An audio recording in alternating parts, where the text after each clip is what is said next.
What's up, everybody? Welcome to Heresy Financial. Today, I want to talk about Bitcoin and how you can avoid getting your Bitcoin and, quite honestly, your cash as well stolen from you, either by a hack on a system and somebody else is able to steal it, or, quite honestly, the system itself just closing down your account and confiscating whatever assets you have in your account. Ready? Let's dive in.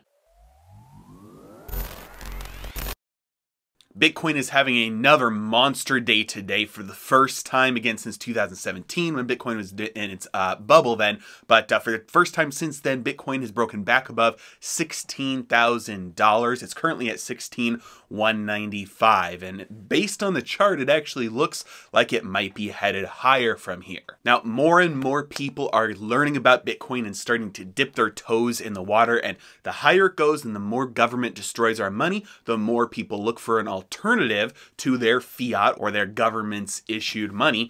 And as they look for alternatives, they stumble upon Bitcoin and try it out. This is the main driver of what is pushing Bitcoin's price higher. And it means that a lot of people are trying to figure out, how do I even buy Bitcoin in the first place? And the first destination that people arrive at is usually something like Coinbase, and most of the time it actually is Coinbase. It's one of the most popular, if not the most popular, starter app out there for being able to buy Bitcoin, and it's what most people use to just go on there and they buy their Bitcoin and they leave it there. The friction is very low, it's very easy to get started. Now this presents some security concerns, and so what I'm going to do here is I'm going to kind of walk you through my timeline, which products I used and what I'm using now and why I left the previous products. The first thing I did was the same thing that most people do, is I just went and tried it out on Coinbase and I bought some Bitcoin on Coinbase and I left it there. Little did I know that there was a difference between an exchange and a wallet. And so when you go and buy Bitcoin on the regular Coinbase app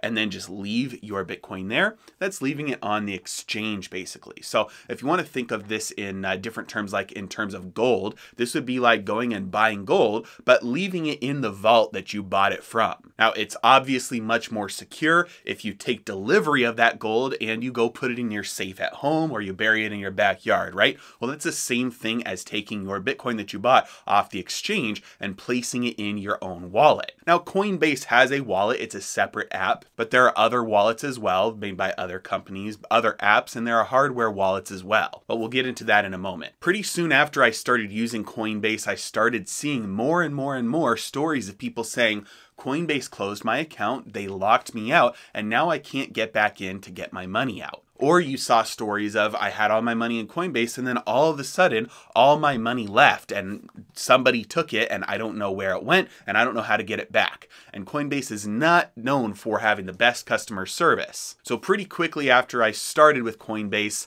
I left. Well, where I went was Square, and they have a cash app that is even easier to get started with than Coinbase. And it is arguably a lot more secure as well due to the technology that they use. But in either case, it's very easy and it's cheaper when you're making small purchases of Bitcoin. Well, within the last few weeks, I started to see more and more stories of the same thing happening with people's accounts with Square. They would open up their Cash App and their money would be gone, or they wouldn't be able to log in and there'd be no answer from Square's customer service, or the answer would be, we just decided to close down your account. Now, I know that these stories are all anecdotal, and I'm not sure if any of them were able to be resolved where Square was able to send them their funds back. Because obviously Square has a right for any reason to close down somebody's account.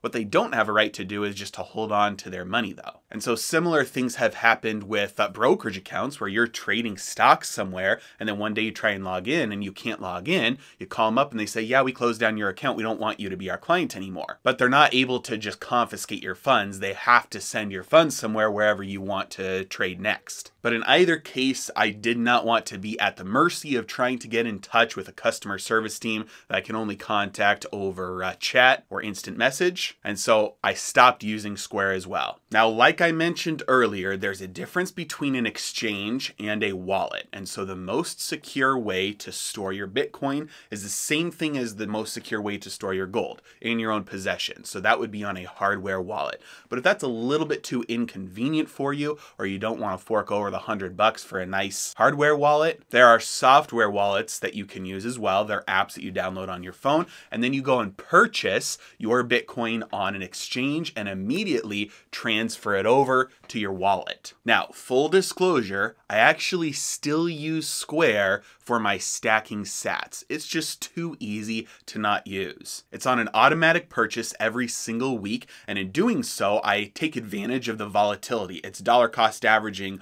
with Bitcoin. It's extremely cheap on the Cash App. And now instead of leaving it there and letting it build up before I transfer it out to a wallet, I'm transferring out to a wallet immediately. So I'm never leaving any balance whatsoever on the Cash App, just in case they decide that they don't want me as a customer anymore.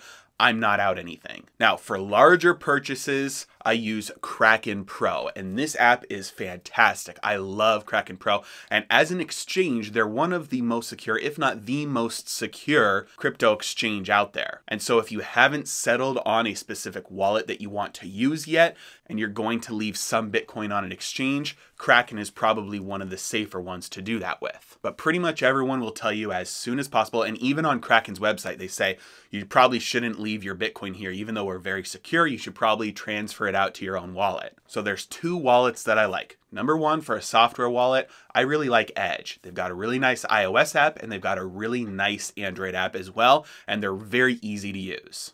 For a hardware wallet, I like Ledger. Hardware wallets are what are also known as cold storage because they're not connected to the internet when they're just sitting in your safe, and so there's zero ability for an outside attack other than what's called the $5 wrench attack. But if you think about it, this is the same thing as storing like cash or gold in a safe at home or burying it, right? That's still under the same exact risk of, getting stolen. If somebody takes your gold, you can't call up the gold company and tell them to reverse that transaction. They walked into your home and they stole it from you. It's gone. And so it's the safest in terms of there's no more counterparty risk involved. The only risk is somebody knows you have it and they know where you have it, and then they try and take it, and then they're successful. If Bitcoin truly does become money in the future and society doesn't revert back to gold like it always has, then the intrinsic value or the fair value is much higher, 30 to 40 times higher than what it's trading at right now at 16,000. So right now, the risk reward is still fantastic in my opinion. You stand to lose 16,000, stand to gain 400,000, just about.